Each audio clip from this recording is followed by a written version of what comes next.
Christ is always enough.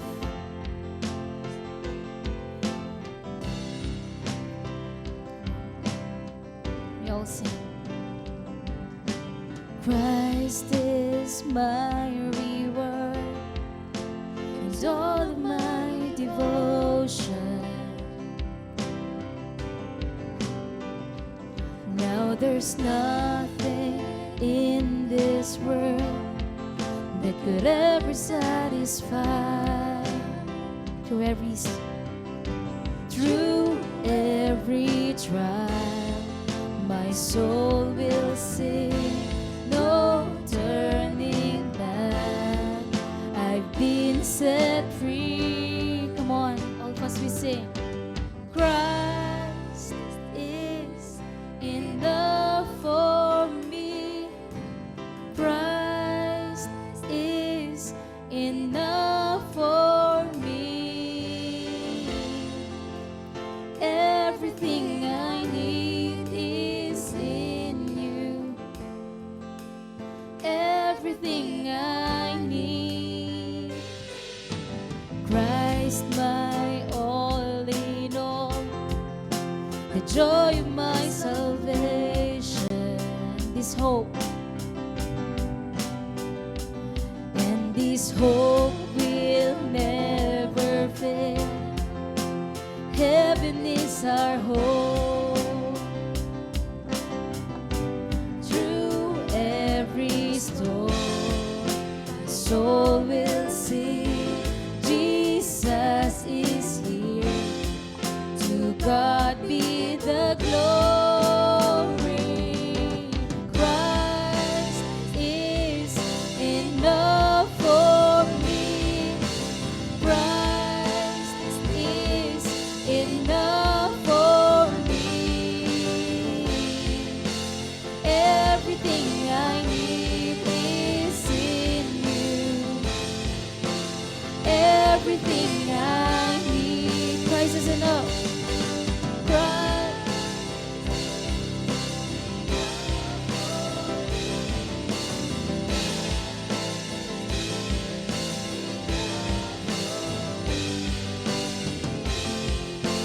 Everything I need is in you. Everything I need. Lord, come on, can we all lift our hands? Mga kapatid, no matter what you're going through right now, sapat ang Diyos.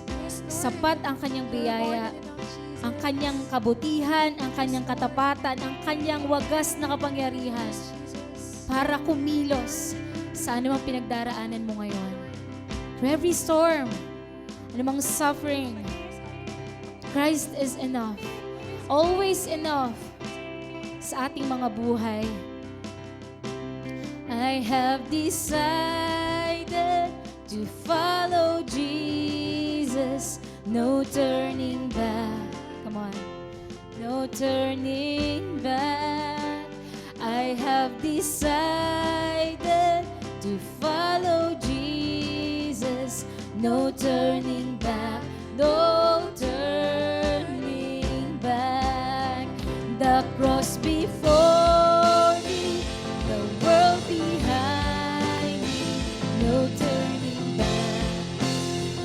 No turning back. The cross before me, the world behind me. No turning back.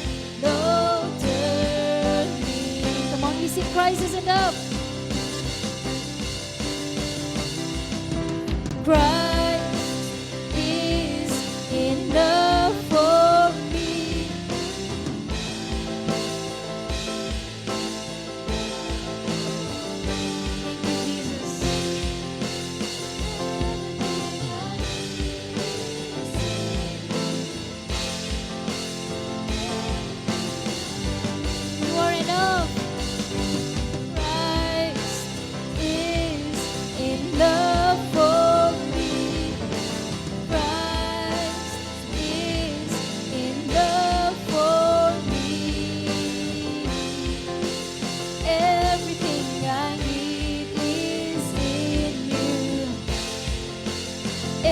everything I need. I have decided to follow Jesus, no turning back.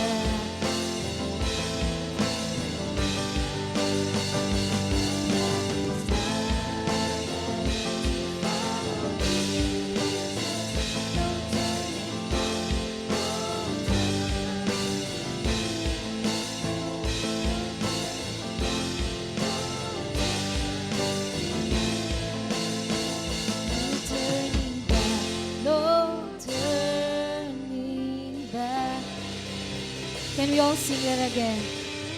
Christ is enough for me.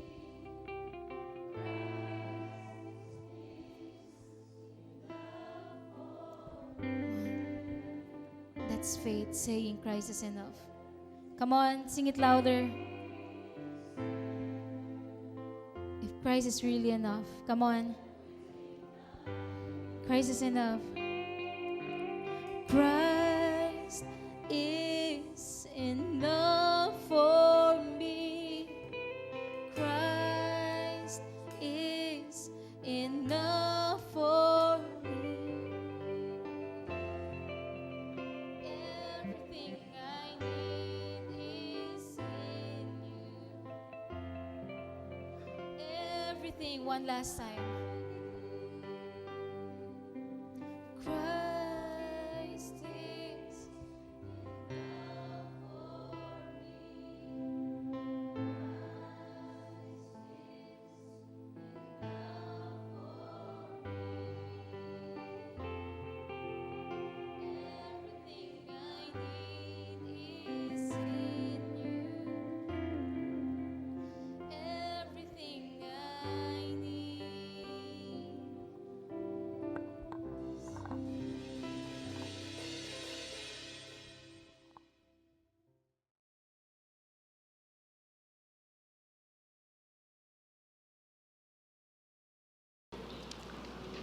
Ilagay natin sa tamang focus.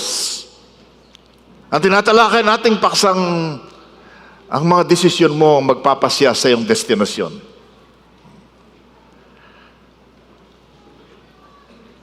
Medyo, nais ko lang kayong tanungin, sino sa inyo ang nalagay na o nakaranas na ng nanganib ang buhay mo? Maybe na-hospital ka, maybe na-opera ka, maybe na-aksidente ka. I hope merong mga ilan sa inyo at sana hindi marami. Yung bang sa pangyayaring yon, nakapag-isip-isip ka na, Lord, ito na bang katapusan? Yung nasa bingit ka na. That's what you thought, okay? Yung nasa bingit ka na, nakakala mo, Lord, ito na. Of course, yung iba sa atin, nasa bingit na pala tayo, pero hindi natin alam na tayo'y muntik nang mamatay. Di ba? Muntik na tayong mamatay. Ano pong iisipin natin para mapaghandaan natin ang ganong mga pagkakataon? Anong mga decisions ang dapat natin gawin? James chapter 4 po ay merong matinding paalala sa bawat isa sa atin. James chapter 4, mula 13 hanggang 17. Nais ko pong basahin natin sa Tagalog. Tumayo po tayo bilang paggalang salita ng Panginoon. Makinig kayo sa akin, kayong nagsasabi, ngayon o bukas ay pupunta kami sa ganito at ganong bayan, at 1 taon kaming mananatili roon. Mangangalakal kami at kikita ng malaki. Ni hindi nga ninyo alam kung ano mangyayari sa inyo sa araw ng bukas. Ang buhay ninyo ay parang usok lamang. Sandaling lumilitaw at agad nawawala. Sa halip ay sabihin ninyo, kung luluubin ng Panginoon, mabubuhay pa kami at gagawin namin ito o iyon. Ngunit kayo'y nagmamalaki at nagyayabang, at iyan ay masama. ang nakakaalam ng mabuti na dapat niyang gawin, ngunit hindi ito ginagawa, ay nagkakasala. Dakila naming Diyos, buksan mo ang aming puso, ang aming pangunawa. Bigyan mo kami ng pagkauhaw sa inyong salita. Inihiling ko po ang Holy Spirit ang mangusap sa inyong lingkod at sa bawat isa sa amin. At kayo'y mapaparangalan sa mga desisyon na gagawin namin. Sa pangalan ni Jesus, Amen at Amen. You may please take your seats. Nais ko pong tingnan natin ngayon ang at least 3 decisions you need to make as you consider your life in 2024 and beyond. 3 pagpapasya na dapat natin gawin. Samantalang isinasaalang-alang natin ang magiging buhay natin sa 2024 at sa darating na mga panahon. Unang desisyon, recognize the authority of God over your life. Recognize the authority of God over your life. Kilalanin mo, alamin mo ang kapangyarihan ng Diyos sa ating mga buhay. Okay? Yung sovereignty ng Panginoon na siyang nakakaalam, siyang may karapatan, siyang may magagawa sa ating mga buhay sa taong ito at sa darating na taon. Siguro yung iba sa inyo ginawa ninyo ito. Pagsimula ng bagong taon, nagkaroon kayo ng reaffirmation. Pinagtibay ninyo, Panginoon, ikaw ang makapangyarihan, ikaw ang nakakaalam, itong taong ito ay hindi year of the horse, hindi year of the goat, or hindi year ng ano paman. This is the year of our Lord. Sa Kanya to, siyang may kapangyarihan dito. Siguro kailangan natin ng higit na malalim na pagtanggap at pagkilala sa kapangyarihan at kakayahan ng Diyos sa ating buhay. Sapagat ultimately, ang Diyos lang naman talagang nakakaalam kung anong mangyayari sa atin eh. Di ba? So, anong gagawin po natin bilang recognition? Number 1, renew your view of God and man. Sariwain mo, baguhin mo, i-refresh mo ang pananaw mo kung sino ang Diyos at kung ano ang tao. Okay? Siyempre, may pagkakilala na tayo sa Diyos eh. Alam natin siyang pinakamakapangyarihan. Alam natin siya pinakabuti. Mabuti siya Diyos ng pag-ibig. Siya Diyos ng biyaya. Siya Diyos ng mapagpatawad. Siya Diyos na nagkakaloob. Alam natin yon. Pero mas mabuting pagtibayan nating muli sa umagang ito, ang bagay na to. Sabi niya sa verse 13, look here, you who say, tomorrow or we are going to certain town and will stay there a year, we will do business and there make a profit. Makinig kayo, kayong mga nagsasabi ng ganito. Bukas, sa taong 2024, gagawin ko to. Pupunta ako sa lugar na yon. Kikita na ako ng malaki.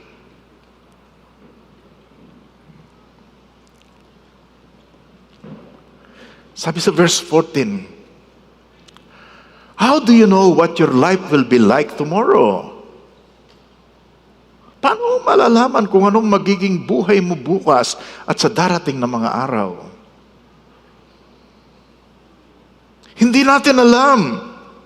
Pwede ka lang umasa, you can only wish. Di ba? Pwede kang magplano sa gusto mo. Pwede kang gumawa ng programa, ng plataforma, ng plano, at umaasa ka na ito yung magkakatuo. Pero hindi mo talaga masasabi na ito ang mangyayari. But God knows. Sabihin mo sa katabi mo, God knows. You cannot know for sure, but God knows. Kung gusto po niyong mabago ang direksyon, ang trajectory ng ating buhay sa darating na mga araw, kilalanin mo ang Panginoon ang may karapatan at may kakayahan at may karunungan at pwedeng gumawa sa iyong buhay. Sabi nila, there are two ways to live, or there are two ways to do life. Mayroong dalawang paraan ng buhay. You can do life with God, or you can do life without God. Okay? Pwede naman yun eh. Ang dami nga mga tao na sa buhay nila, paminsan-minsan lang nila naalala ang Panginoon, di ba? Pag sila'y natapilok, pag nanganib, napapa-Diyos ko. But it does not mean that they are doing life with God. Bilang mga Kristiyano, sigurado ko sangayon kayo na napakagandang anyayahan natin ng pagpresensya, patnubay, pakikisama ng Diyos sa ating araw-araw na pamumuhay sa taong ito. Di ba? I'm sure you will agree. Pwede kang gumawa ng mga plano, pwede mong ganuin ang mga ito, meron kang programa, pero dapat lagi mong isinasangguni sa Panginoon. Kasi posibleng mangyari ito, mga kapatid, na meron ka ng plano, pagkatapos pag-ahayo ka na, ihilingin mo na sasamahan ka ng Panginoon. Nagplano ka, ganitong gagawin mo, and then ihilingin mo, Lord, bless my plan. Naku, mali po yun, di ba? Kadalasan yun ang pagkakamali natin eh. Nag-i-inform na lang tayo kay God. Hindi talaga tayo nagpapaalam. Di ba? Dapat sa halip na sabihin mo kay God, God, this is my plan, bless me. God, gusto ko po ang plano mo. Ipakita mo sa akin, yun ang susundin ko. Magkaiba po ang dalawang bagay na yon. Ang Panginoon na siyang lumikha ng langit at ng lupa, ang Panginoon na siyang nagsabit ng lahat ng galaxy at mga planets sa mga galaxy na to, at siya rin ang sinagsasabing hawak niya ang buong sanglibutan sa kanyang mga kamay. Hawak niya ang araw mo at ang kinabukasan mo. Kaya napakaganda ating inawit. He should be in the center of our life this year, the center in our family, the center in our church, the center in our relationship. Di po ba? Because He is the one who made us. Sabi po sa Psalm 139, nung tayo nasa sinapupunan pa lang ng ating mga ina, nakita na niya ang bahagi ng ating katawan kahit hindi pa nabubuo. And in the same chapter, o in the same Psalm, ang sabi niya, bago pa ako iniluwal sa sanglibutan ito, nakita mo na at alam mo na ang bilang ng araw na ilalagay ko sa mundong ito. Grabe. Grabe. The Lord knows the number of days you will live on this earth even before you were born.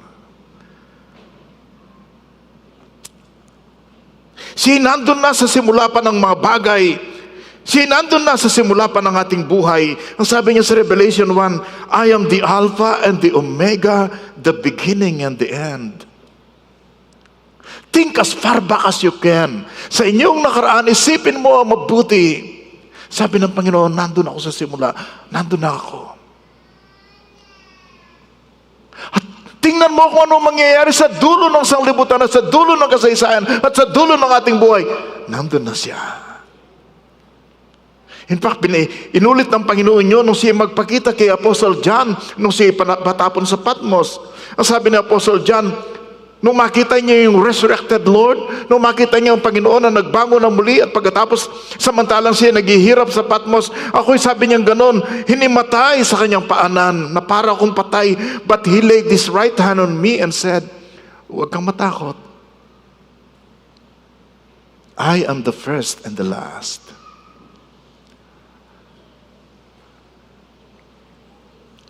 I died. But look, I am alive forever and ever. And I hold the keys of death and the grave. Sabi niya, dumaan ako sa kamatayan, nabuhay ako muli, at mabubuhay ako magpakailanman, at hawak ko ang susi ng kamatayan at ng buhay. Kung ako ikaw, doon na ako sa may hawak ng susi ng ating kinabukasan. Amen? Renew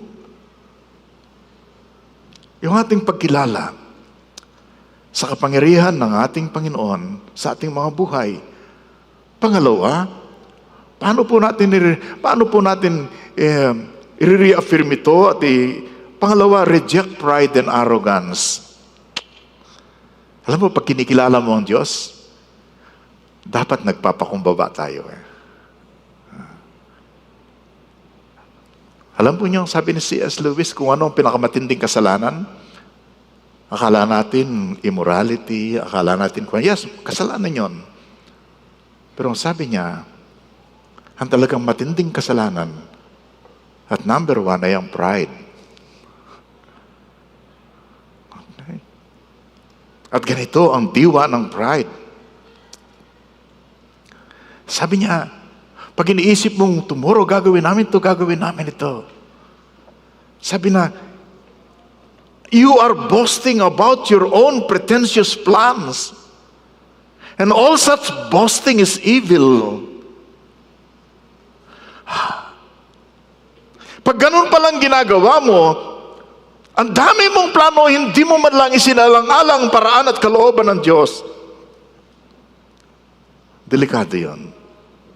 To plan your days and your future without considering God is boasting, pretentious, and evil. Yun ay pagyayabang, pangungunang bayit, o maybe pagpipretend. At yun ay masama.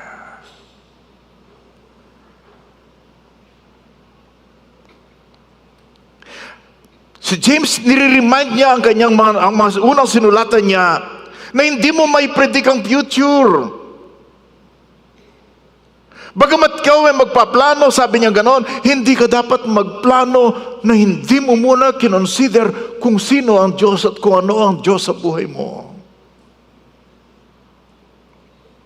Hindi po sila nagkamali na magplano. Ang pagkakamali nila, nagpaplano sila na hindi kasama ang Diyos. Their wrongdoing was a sin of omission. Alam po nyo, nagkakasala daw po tayo sa isip, sa salita, sa gawa. We commit sin. Ang sin din po ay tinatawag nilang pagsalangsang against the law. Ang sin ay tinatawag nilang missing the mark. Itong standard ng Diyos, lahat tayo hindi tumama si standard. Pero dito, may binanggit na isang kasalanan si James. Yung hindi mo ginawa ang dapat gawin, ikaw ay nagkakasala. Kaya po kasalanan, yung hindi pananalangin. Kasi dapat kang manalangin, hindi ka nanalangin. Sin of omission. Kaya po kasalanan yung mamyana. Okay. We should be doing this, but we did not do it.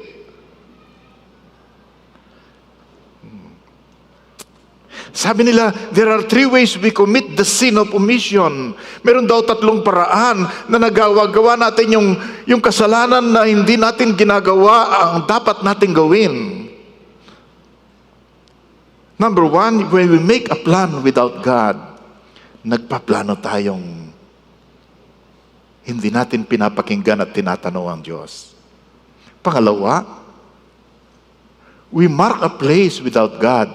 Nagtatakda tayo ng lugar na pupuntahan nang hindi muna tinatanong ang ating Panginoon kung saan niya tayo gustong dalhin. At pangatlo, we manufacture purposes without God.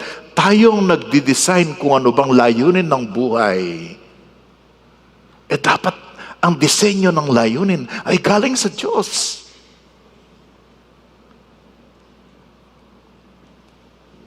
Marami po tayong magagawa na hindi natin i-consider ang Diyos. Okay lang kasi tayo yung mga tao. Nilikha tayo ng Diyos. Pag ikaw ay nagsasaing, hindi ka nananalangin, Lord, magsasaing ba ako? Pag ikaw ay natulog kadalasan, hindi ka nananalangin, Lord, matutulog ba ako? Lord, anong oras ako magigising? Usually, normal na yan, routine mo na yan, di ba? Hello? Ang ibig lang sabihin ni James dito, yung mga pagpaplano natin na may kinalaman sa ating eternal significance ng buhay, yung talagang yung pangwalang hanggan ang direksyon ng ating mga pagpaplano.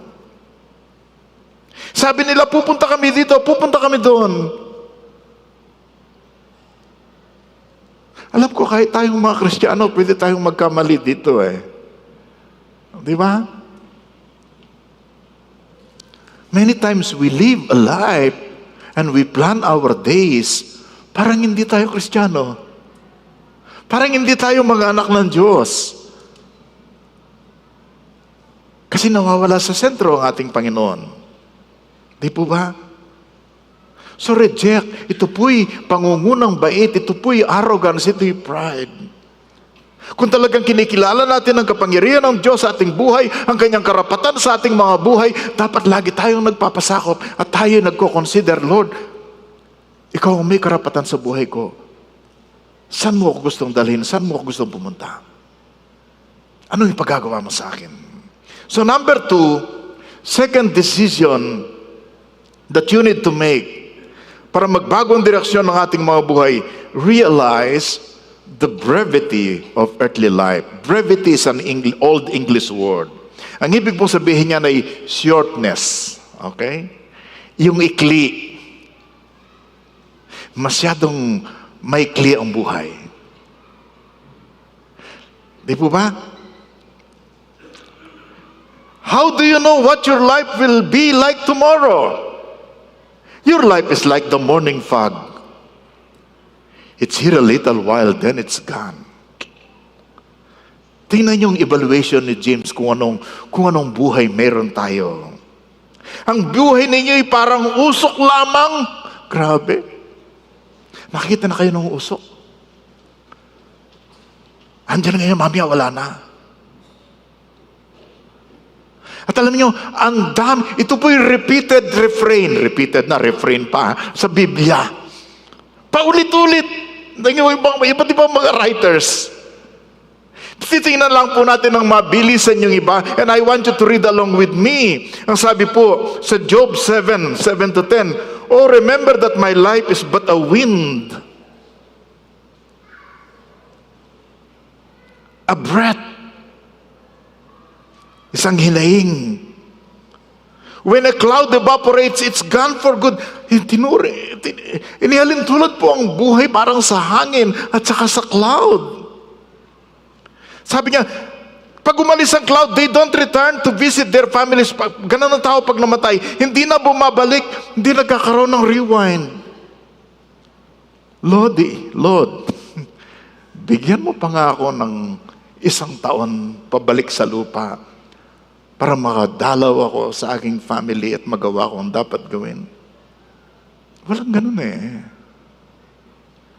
Kaya sa The Message, grabe yung pagka-translate ng The Message. Sabi niya ganun.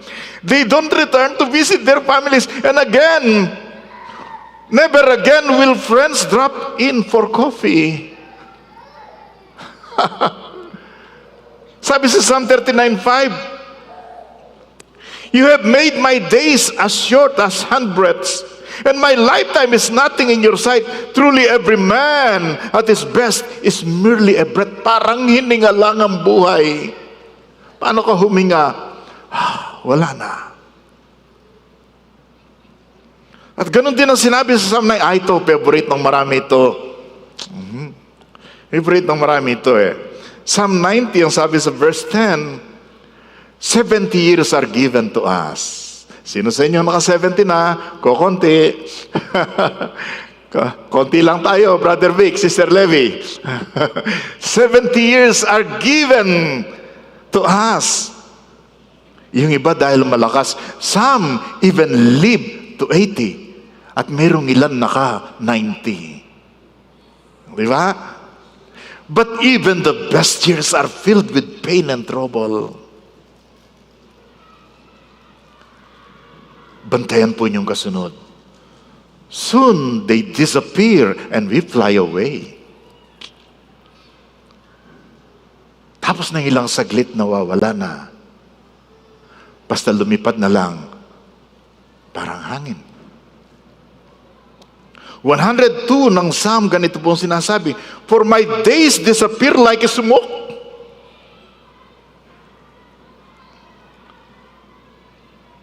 At sa Psalm 144 verse 4, for they are like a breath of air. Their days are like a passing shadow. Sabi sa Isaiah 40, inihambilin tulad tayo sa damo at saka sa bulaklak. Shout that people are like grass. Their beauty fades as quickly as the flowers in a field. Alam po ba ninyo? Kung minsan nakakakita ako sa Facebook, kung sino yung artistang ito, nung bata pa siya hanggang, tapos pagtingin mo ngayon, oh, tulad ng inyo sa inyo, ang gwapo-gwapo nyo nung kayo nanliligaw pa. Di ba? After a while, nakikita mo. Ayaw mo, hindi ka na gustong tingnan ng iba.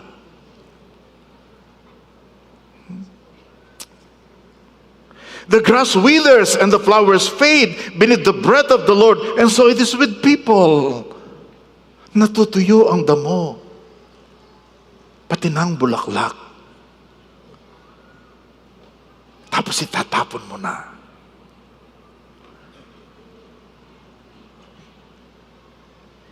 Ang damo at bulaklak sinusunog pag tinapon. Ang tao kinikremate, sinusunog.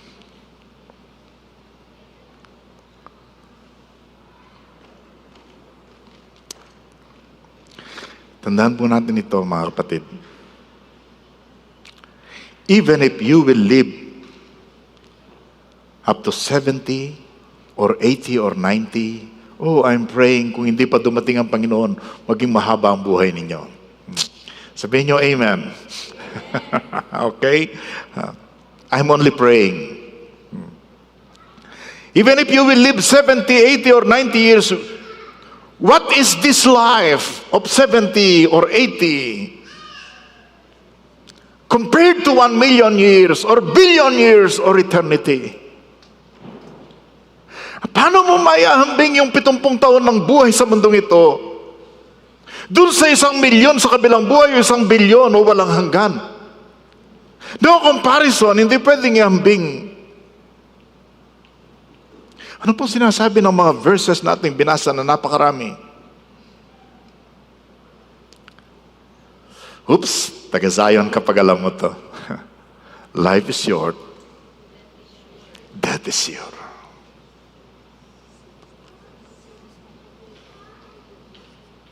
Life is short. Death is sure.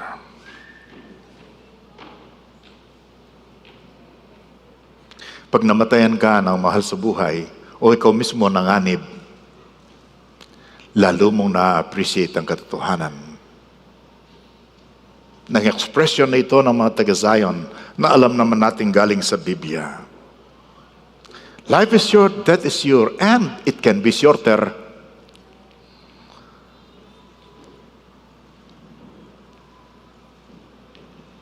Maraming namatay mula noong November hanggang January na medyo nakatouch talaga sa amin. Yung iba talaga nagdulot sa amin ng kalungkutan at saka pangamba. Namatay ang mother ni Crisanta noong November. Then ang father niya nung pagkatapos ng New Year. Yung kapatid natin na dati nating leader dito, na ngayon ay nasa ibang lugar na, si Lisa, namatay ang father niya noong December, tapos namatay ang kanyang mother. Si Pastora Divine, may kapatid siyang retired major sa Philippine Marines. Maingat sa katawan. And then namatay siya noong December 23 at age 73. Yung go-to doctor namin, sa Genti, sa Karuhatan, nang laki nang naitulong sa amin, nabigla na lang ako, nung malaman kong namatay siya, bigla. 64. Alam natin si Dr. Benz, ay nag-i-struggle siya sa karamdaman. Mula nung makilala niya ang Panginoon, through the years na nandito siya sa Zion, panahon ng pandemic, namatay siya a few days ago at age 41.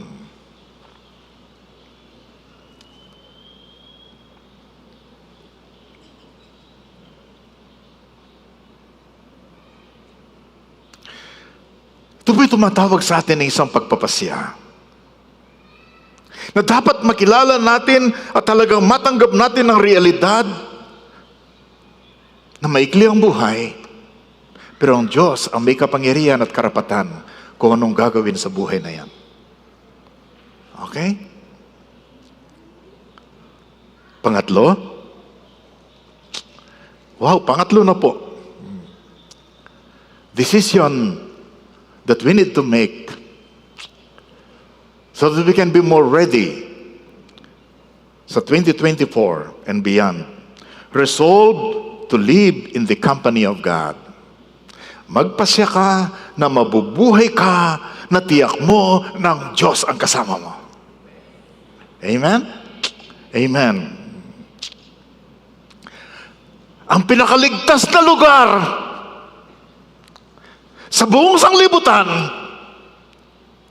ay yung ikaw ay nasa kalooban ng Diyos at kasama mo ang Diyos.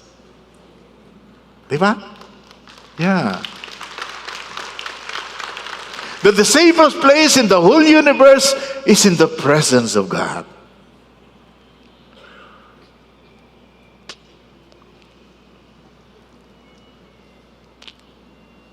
Paano ba mabubuhay na kasama natin ng Diyos? Paano ba ako mabubuhay in such a way na may katiyakan ako na talagang ang Diyos ang sumasama sa akin? Sabi ni James, sa binasa natin kanina, what you ought to say is, if the Lord wants us to, we will live and do this or that. Ang dapat nating sabihin na ito, kung luluobin ng Panginoon, mabubuhay tayo at gagawin natin ito at saka yun at pupunta tayo doon. Kung luluobin ng Diyos. So tatlong bagay po na ini-encourage ko kayo na talagang tayo mabubuhay in the company of God, in the presence of God. Number one, live by the will of God. Mabuhay tayo sa kalooban ng Diyos. Hindi po yung kalooban ng ating mga magulang, hindi po yung kalooban ng ating gobyerno, hindi po yung personal nating kalooban, kundi ang kalooban ng Diyos. Amen? Mabubuhay tayo sa kalooban ng Diyos if the Lord wants us to. Kung luluobin ng Panginoon, sabi ni James. So meron pong isang praise na madalas niyong marinig sa mga Kristiyano na dapat maging ugali din natin pag tayo may gagawin at may paplanuhin. Ano po yung praise na to? Lord willing. Alam niyo, di ba? Lord willing, magpapakasal kami next year. Lord willing, pupunta kami sa ibang lugar few months from now. Lord willing, magpo-fourth year na ako sa college. 1 year, graduate na ako ng college. Sabihin nga nyo, Lord willing. Siguro ang direct English noon ay, if it is God's will, if this is God wants me to do. Wala kang dapat ikatakot, kaibigan. God's will is good, God's will is perfect, God's will is acceptable. It's good to live in the will of God. Amen? Secondly, live by the Word of God. Mabuhay tayo ayon sa salita ng Panginoon. Hindi ka pwedeng magsabi na nasa kalooban ka ng Diyos kung hindi naman ang buhay mo hindi naman ayon sa salita ng Diyos. Diba? Madalas po naming sabihin sa bagong discipleship classes, at least sa mga disciple ko, if you are far from the Word, you are far from the Lord. Sabihin nyo, Pastor, ganun ba yung kasimple? Actually, hindi simple, radical, ano? Kung malayo ka sa kanyang salita, malayo ka sa nagsalita. Di po ba? So one phrase to remember, ang sabi ni Lord. Ang sabi ni Lord. Or, the Word says.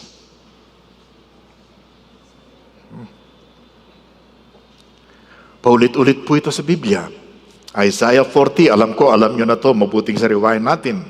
Sa Isaiah 40, ang sabi po, the grass withers and the flowers fade, but the word of our God stands forever. Lahat ay napaparam, lahat ay nawawala at nasusunog, pero ang salita ng Panginoon ay mananatili magpakailaman. Kaibigan, dun na tayo sa Word of God. Amen? Tapos sabi sa Isaiah 55, ganun din ang aking salita. Sabi ng Panginoon, pinadala ko ito at lagi itong namumunga. Kung paano ang ulan ay pumapatak, ang hangin o ang araw, sabing ganon, ay nagliliwanag, sabing ganon. At pagkatapos nadidiligan, ganyan ang salita ko. Pag pinadala kong salita, sabi niya ganon, sigurado hindi babalik kay God yan nang walang nangyayari sa buhay na nakarinig o na nakatanggap. Alam niyo, 2 beses kong narinig ito sa mga kapatid ni Dr. Benz nung mag-memorial service kami nung Webes. Sabi ng kanyang ate na doktor din, sabi niya malaki ang impact ng inyong ministry sa kanya. Kasi sabi niya, kahit dumaranas na siya ng hirap dahil sa cancer, pero may kapayapaan pa rin siya. At may kagalakan. Yun din ang sinabi sa akin ng kapatid niyang lalaki. Sabi niya, malaki po ang naging influensya niyo sa kanya. Powerful ang Word of God, kapatid. Amen and amen. And then pangatlo, how we can be sure of the company of God. Paano tayo mabubuhay sa presensya ng Diyos? Live by the will of God and by the Word of God, and thirdly, live by the ways of God. Mabuhay ka sa paraan ng Diyos. Mabuhay ka sa paraan ng Diyos. Yun din pong sinasabi sa Isaiah 55. Sabi niya, my thoughts are not your thoughts. My thoughts are nothing like your thoughts, says the Lord, and my ways are far beyond anything you could imagine. For just as the heavens are higher than the earth, so my ways are higher than your ways, and my thoughts higher than your thoughts. Kung gaanong kataas ang langit sa lupa, sabi niya, ganun kataas ang aking pag-iisip sa inyong pag-iisip. Ganun kataas ang aking paraan sa pamamaraan ng tao. Sapagkat ang paraan ng Diyos ay mas mabuti, makapangyarihan, bunga ng walang hanggang karunungan. Dapat ang isang anak ng Diyos ay sasabihin niya, gusto kong mabuhay sa paraan ng Diyos. I want to live in the ways of God. So one statement to remember, in God's way is perfect. God's way is perfect. Ang paraan ng Diyos ay ganap. Amen? Walang pagkukulang, palaging tama. Tapos, palalahanin po natin, when we live in the will of God, when we live by the Word of God and by the ways of God, pwede po nating idalangin yung prayer ni Moses sa Psalm 90 na binanggit natin kanina. Ang sabi niya, grabe, ang ikli ng buhay, 70 or 80. Tapos meron siyang prayer.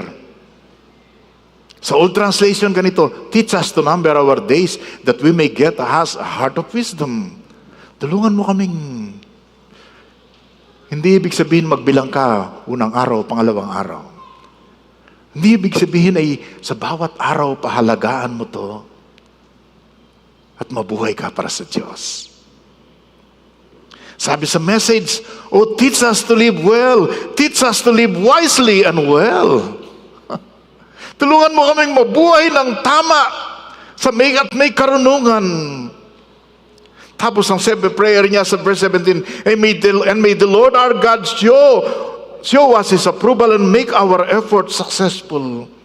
When you're living in the will of God and by the way of God and by the Word of God, pwede kang manalangin, Lord, gawin mo pong tagumpay ang mga project na to, ang gagawin ito, ang ministry ito.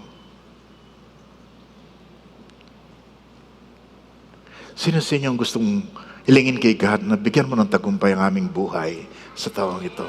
Amen? Amen. Make us successful this year. Mga kapatid, life is short and it is fragile. Hindi talaga natin alam kung hanggang kailan ang buhay natin.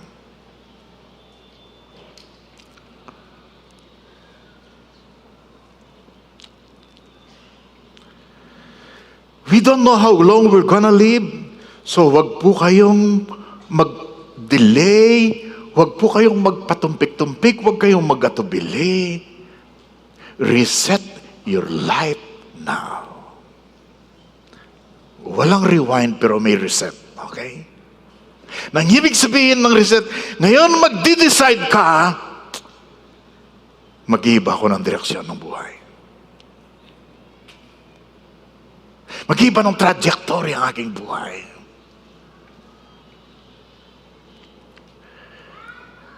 Redeem the time. Make every time, every day count. Redirect your efforts. At ikaw ay magpasya na ngayon, tumugon ka ngayon, i-direct mo ang mga purposes mo, ang layunin mo, ayon sa purpose ng Panginoon sa ating buhay. Ito pong paraan ng pagbabago ng direksyon ng buhay. Isang encouragement ng verse 17.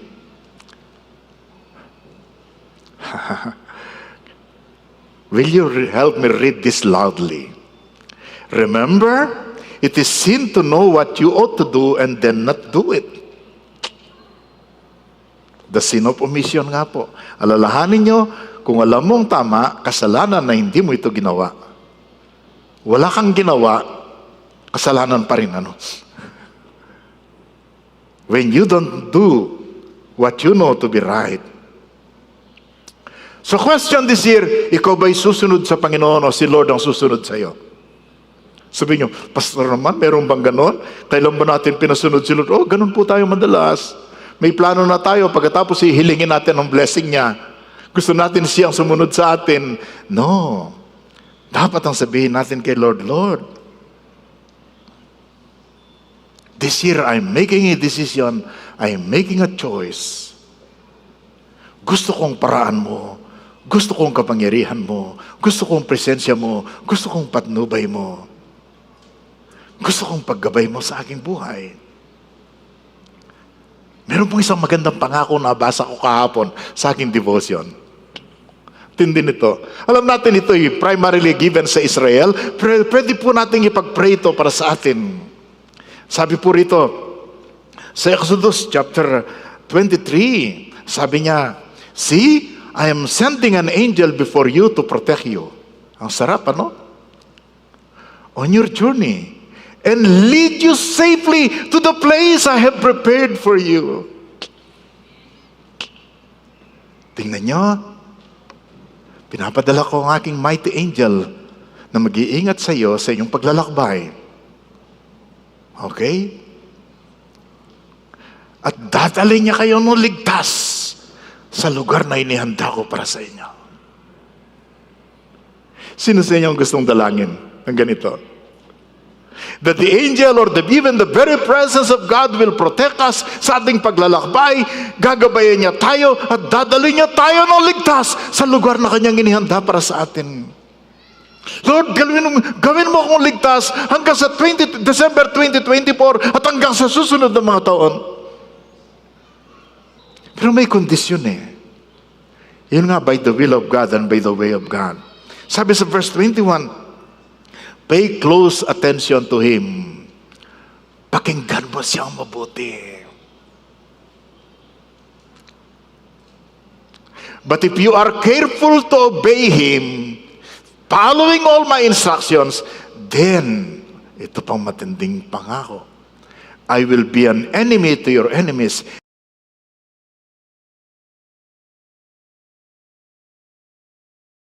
Pakinggan mo ang aking salita.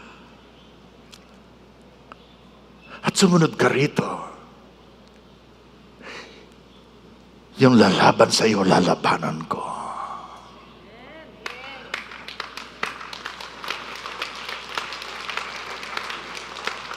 Palagay ko sa New Testament, ito ang katumbas ng pag ang Diyos ang iyong kakampi, walang pwedeng manaig laban sa iyo.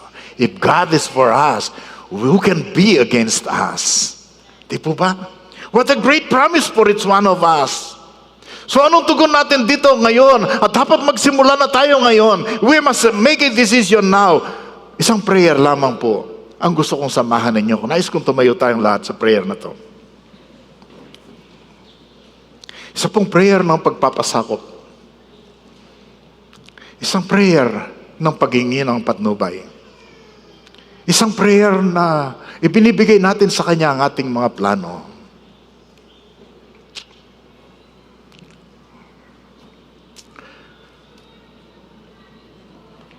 Basahin po natin ang prayer.